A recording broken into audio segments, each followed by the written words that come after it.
So mates, so here in this video, I want to show you or explain to you how to calculate the armhole of our neckline. In my previous video I made, I showed us how to get the crotch of a client. Now bear in mind that these formulas are solely for male and not for female, right? So in this video, I want to show you how to get the armhole of an outfit. So here we have armhole this way. Now, this covers both for shirts, for senator outfits, for adults, for kids, and for everybody that wears male outfits, even for likes of Bobrisky, right? So here we want to make our formula. Now, the first method we have is by measurements. It's by measurement, right? Now, this measurement means that you have to take your tape and measure your client's armhole this way while you are taking his measurement. So this formula as well is very efficient, it's very good, it works very well, right? And it is very perfect. There's no limitations to it. So it is either you measure your customer's armhole or you follow the next step I will show you. Now, the reason I am giving you this variety of options is for you to choose or pick anyone that you will find convenient or comfortable with aside the regular ones you might see. So here, the number 2 we have here is shoulder divided by 2. So this simply means that if you don't want to use the number 1 formula, you can divide your client's shoulder by 2 and you get their armhole. But this particular formula number 2 does not work for everybody, especially for those of some clients who might have broad chests, but then their shoulder and their chest are not in line. But it can work for an average or a regular size that their chest and their shoulder are in line. Imagine you have a client that has a protruding stomach or a broad chest but has a small shoulder, and you use the shoulder to divide the armhole. It will not be okay for him, right? So as a bespoke designer, you need to be flexible. Now, bespoke designer means someone that sews for different sizes and different variety of sizes, right? Now, those that do ready-to-wear, they can decide to be sticking with these formulas and they produce and sell. So if you want to procure or buy from them, if it's not your size, you look for the next that will be your size. So, but as a bespoke designer, you need to be flexible to know how to get these armholes, necklines, and crotch for different sizes for you to be making a close to perfect outfit as always. So here, this simply means that any value of your shoulder divided by 2.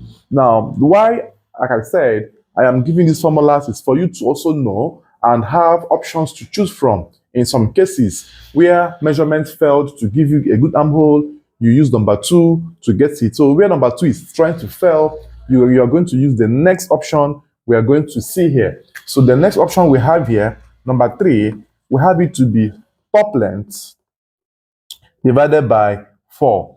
Now, this simply means that in a regular standard top length, now the one that gets to the flap region, from the shoulder to the flap, they are saying that if you divide the top length by 4, you are going to get a good armhole. But here, the question is, what happens when you have a longer top length? For some top lengths that gets to the knee or to the calf or to even the floor. So what happens when you have such top length? So does it mean that the armhole will be on the stomach region? Because if you divide the such longer tops by 4, you are going to get an outrageous value, which will be so much for the armhole. But I think this formula is only good when you have a standard top length. And standard top lengths are shirt lengths, like normal 5 inches after the waistline is your standard top length. So these are more the formulas you are going to be seeing or using to cross-check your armholes. Now, a very good designer will always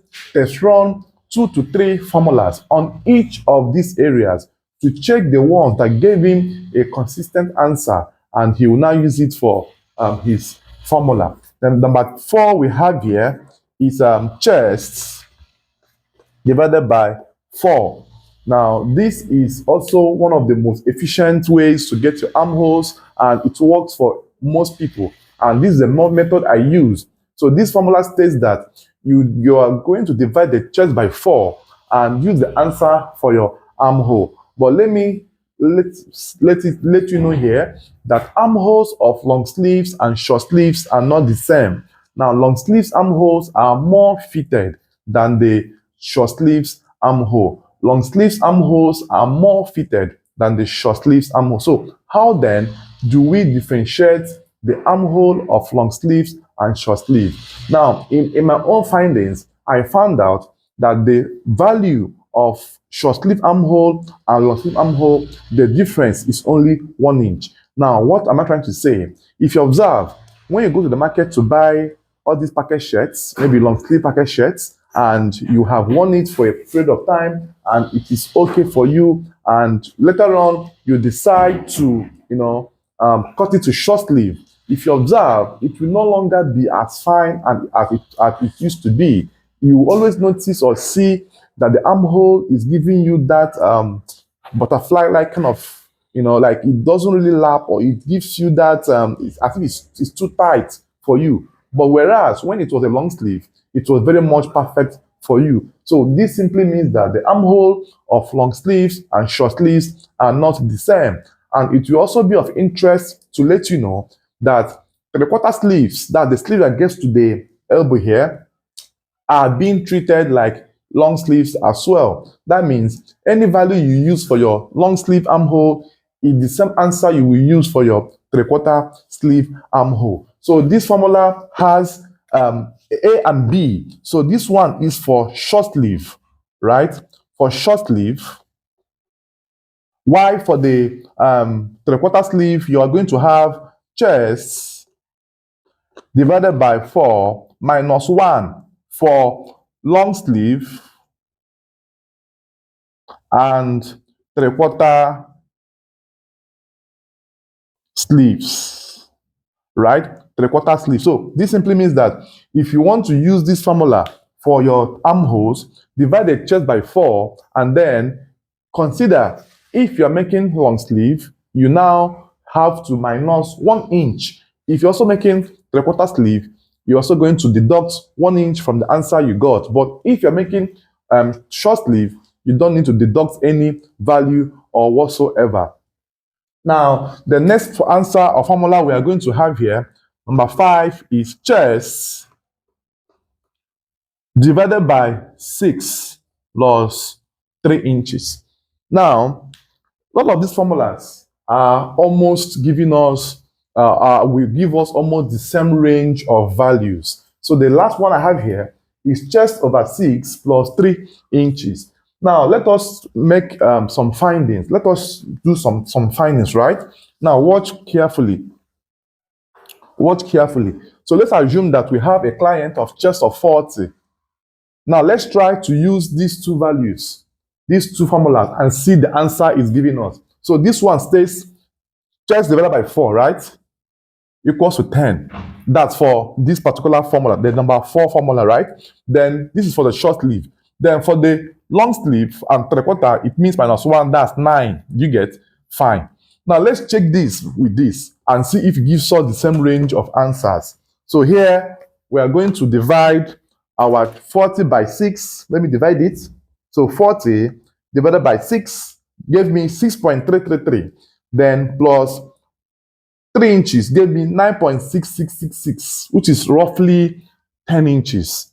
As long as it's more than 5, you call it 1 and put the natural number, it becomes 10. So this is 40 divided by 6 plus 3 gave me 9.666, which is approximately 10. So you are seeing that the difference is not much, right? So now what this simply means that you can decide to stick with this or stick with this, but at the end of the day, you will still notice that you are still getting the same range of answer. Now, if you also go further, let's go further. If you also go further and say we have a chest of 50, for example, chest of 50, for example. Now, divide 50 by 4, you are going to have 12 and half, right? That this armhole is for the short sleeve. Now, if you want to do the long sleeve, you have to minus 1 from this and have 11 and half, right? So this is what it means. Now, let's try this on the last formula. Now, 50 divided by 6 from the formula it states plus 3. So let's try this. Now, 50 divided by 6 gave me 8.333 plus 3 inches gave me 11.3, gave me 11.333. Now, if you observe, the values we are seeing here are for this and this, they are close, right? That if you're making 3/4 with this, so they are close. It's almost the same 11 and a half. Now, but the question now is, will a chest of 50 have an armhole of 12? That should be what you should be considering. Now, also bear in mind that when you are taking someone's measurement, you have to note that when your chest is so big, the armhole will tend to be big. But then, are you going to stick with the same value of your chest over 4? Now, this is when you now start to try out other formulas, like the formula of shoulder over 2 or top length over 4, or by measurement, right? So when you try out 2 to 3 formulas, and if it gave you a close range to this, you can now strike a balance to pick a perfect armhole. So I'm not saying that when your client has a chest of 60, for example, that you should divide 60 by 4 and use the whole answer there for armhole. It will be so big. So you need to be flexible, like I said. So when you divide a value, you should know that this value might be big or might be small or might be okay. So you are the one to make the decision and now decide on what to use. And also make sure that you note your progress and some of your errors, so that subsequently you will correct. So if I am doing a cloth for this person now, what I will do is I will cross-check the shoulder measurement. And if I have a shoulder of, let's say, 20, I will divide 20 by 2, which is 10. Now we say since this one gave me 12.5 for the short sleeve, and the shoulder gave me 10, I'll pick 11 for his armhole. And also be in mind that this armhole is marked before you slant or slope your outfit. Bear in mind, these armhole formulas are being used before the slanting or sloping of your outfit, right? So I believe with this explanation I have made now, you will have gotten a clearer understanding of how to get a perfect armhole for your client. Thanks for watching, guys. Please don't forget to like this video. Please ask your questions. Drop a comment on the comment section of this video. If you love what I'm doing, try to subscribe to my channel. For the first-time viewers, subscribe. For the people I have already on the channel, thank you guys for sticking around with me, and see you guys on the next one. Bye-bye for now.